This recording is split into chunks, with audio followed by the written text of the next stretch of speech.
Hey, It's summertime. summertime. Well, not yet, but it's June 4th. It's close. It's close. It's close. It'll be summer real quick, y'all. Blink one good time, summer will be over. Oh, that's right. But it is Word on Wednesday, and we're excited just to be here another day in the Another land day. of the living. Amen, somebody. Above ground in the sun. Ooh-wee, yes. So it is June 4th, but y'all, last week we was talking about flipping the script, right? We said when God flips the script, not the table. And that was part one because we was getting into it so much. Oh, we yeah. didn't get to finish. But you know us, it be a to be continued probably every episode. BRB every time. Every time. Be BRB. right back. That's right. That's So right. yeah, we are here. We ready. But look, y'all, shades of pink. Isn't that cute? You real cute. I like that. That's Yeah. becoming on you. It's a real feminine vibe up here today, and I'm here for it. Pretty and pink she is. Aw, I'm just vibing off my girl over here, you know. Genesis 50:20, you intended to harm me, but God intended it for good.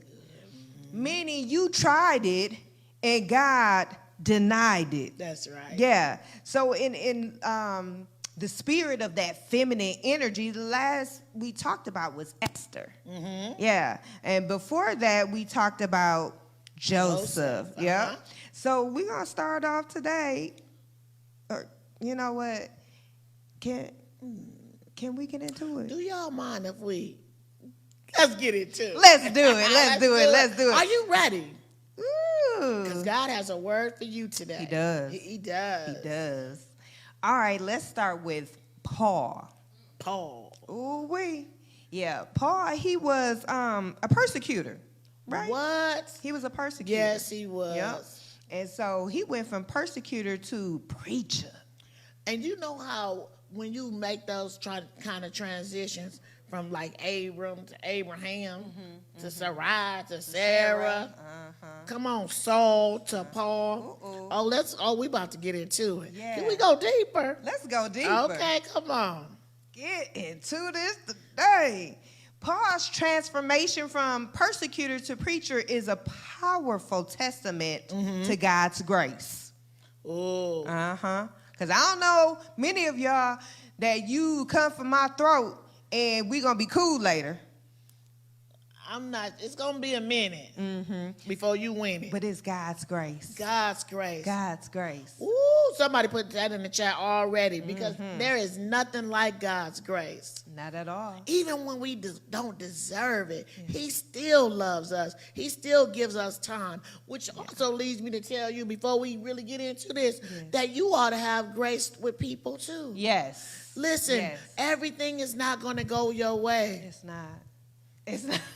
It's not. Everything is not going to be the way that you want it to be because remember, it's God's plan, right? But God is even gracious. He allows us some time to get it right. We don't always get it right the first time, Right. But He said, that's my baby. Or the second or third. All right.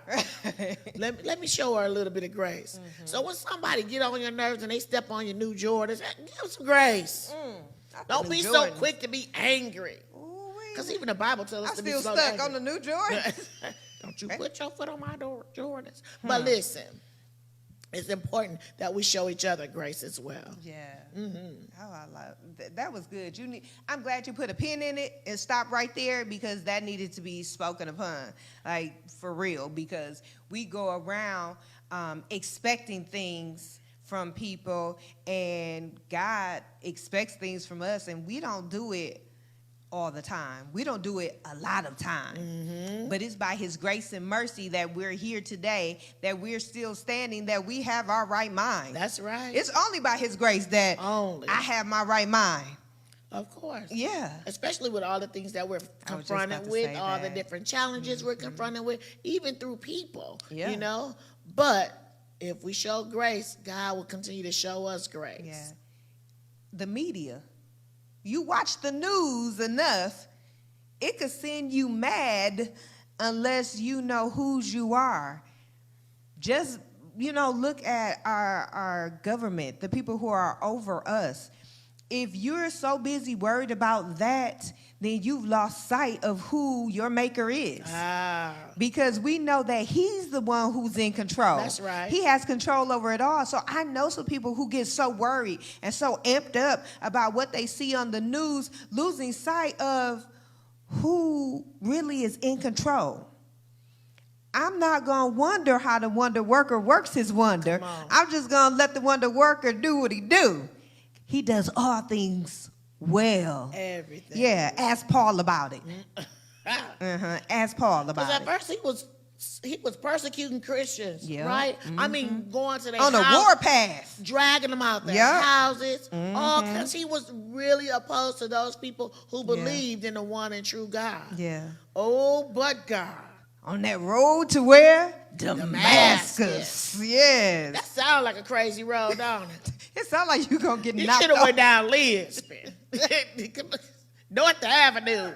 He on the road to Damascus. No wonder you got knocked down.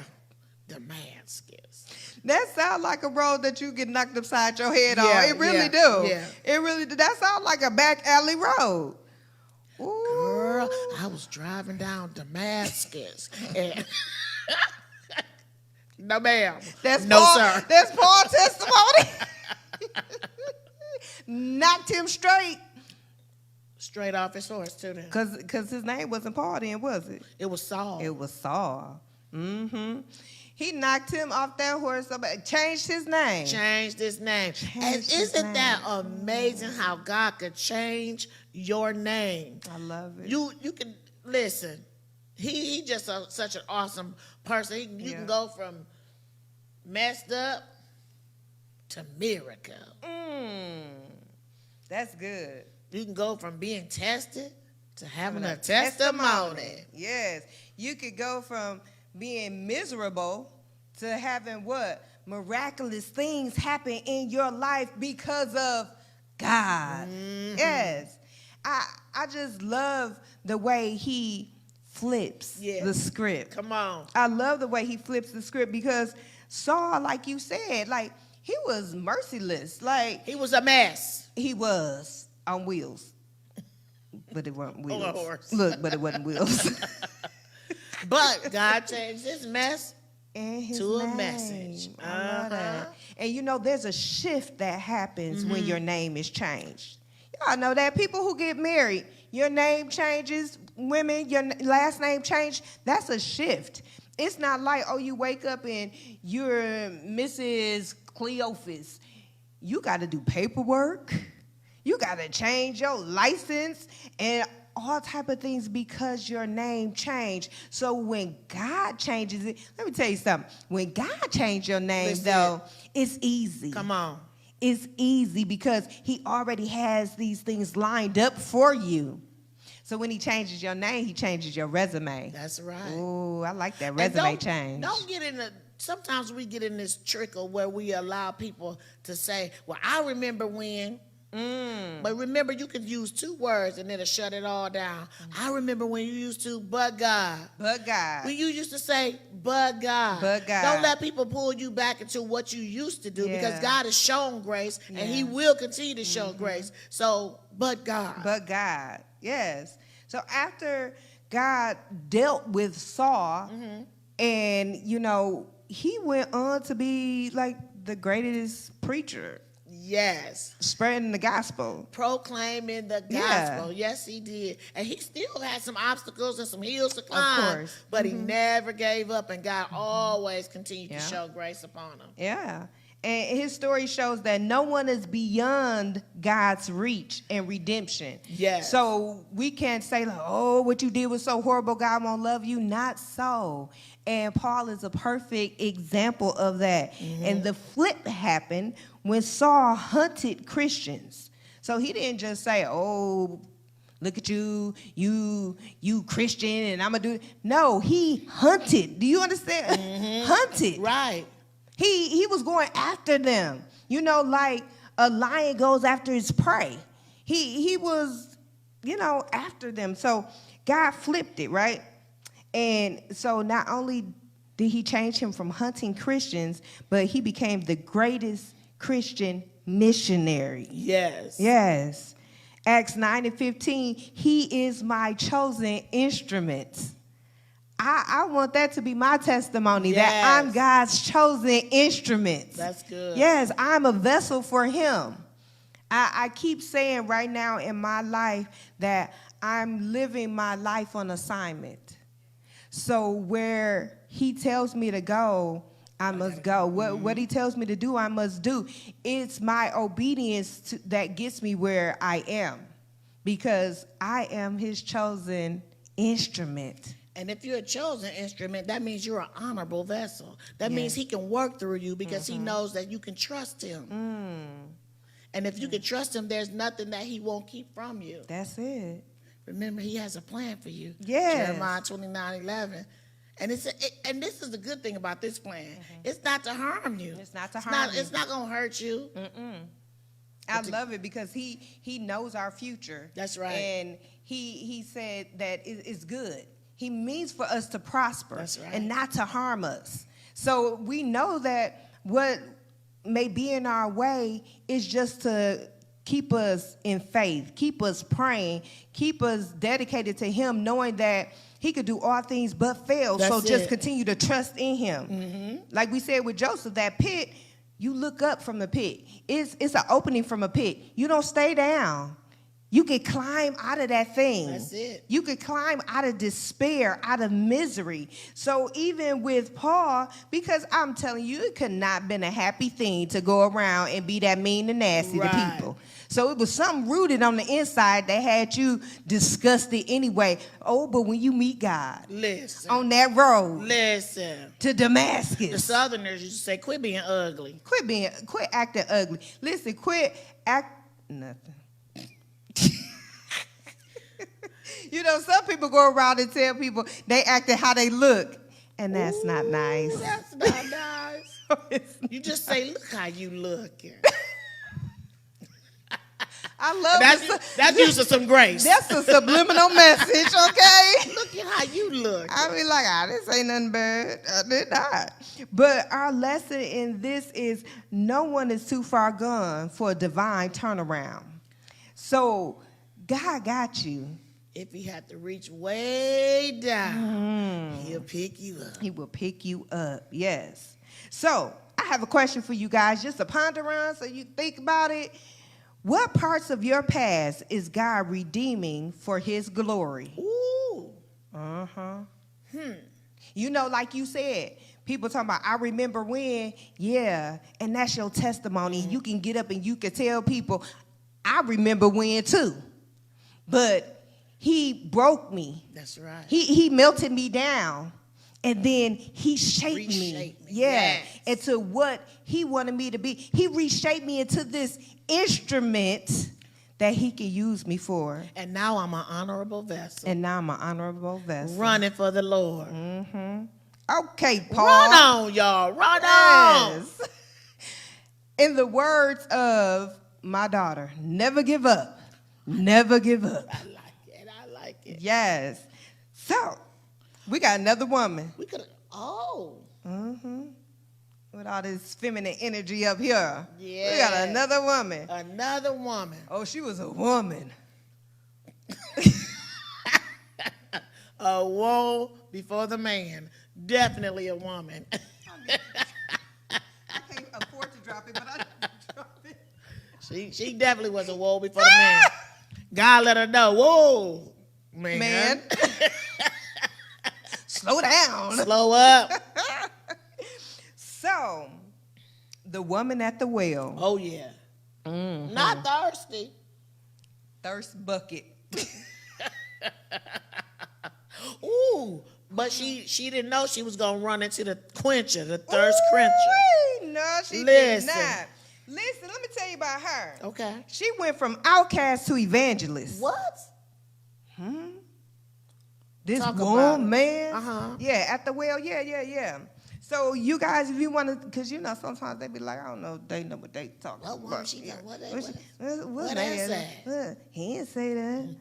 Well, some stuff we be ad-libbing a little bit, but it be the same thing. John 4, 1 through 42. So, the woman at the well story is, guess what, y'all? A powerful example of transformation. Yes. Yeah, he's a transformer. Yes, he's a transformer. So a Samaritan woman with a troubled past, they made it real cute. A troubled past. She came to draw water alone. So what do we mean when we say she had a troubled past? Because the Lord called her out on it. Well, I remember when she used to wear them little mini skirts to church. When she used to talk crazy, when she used to be in the club shaking tables. I remember when she was shacking. Not shagging. Had all these different dudes in and out of her house. What? Yeah, the Lord told her, hey girl, Whoa. you've been married like 5 times. And you're living with a man right now. That you ain't even married to. Period. Shacking. Okay. So he told her. So she had a troubled past. Okay. She was an outcast in the community. So, they was pointing at her. That's that one. There she go. Girl, she can't keep a man. And now she living with somebody now. And she ain't married to him. That ain't her. So they point at her. So it was already a little strange that she came to get water alone.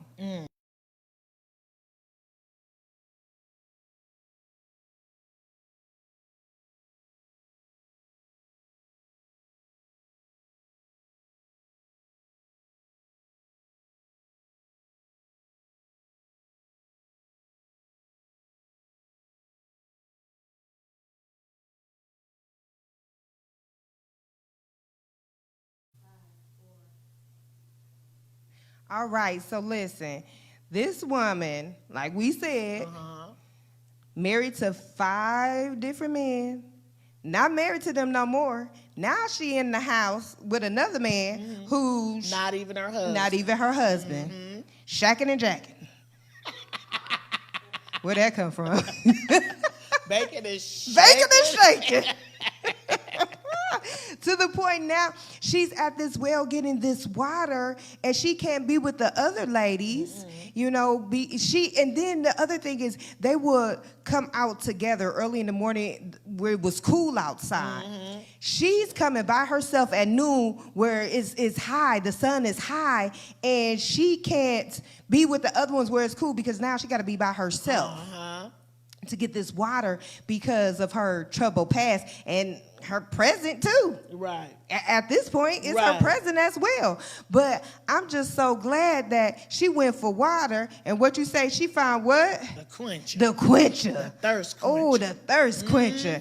Yes. So she went on a search for water, but he knows your heart. Yes, he does. That's what I love about God, because he sees through what everybody else sees. That's right. Yeah. So when she went for water, she didn't know that she was going to leave with the living water. Right. The living water. The living water.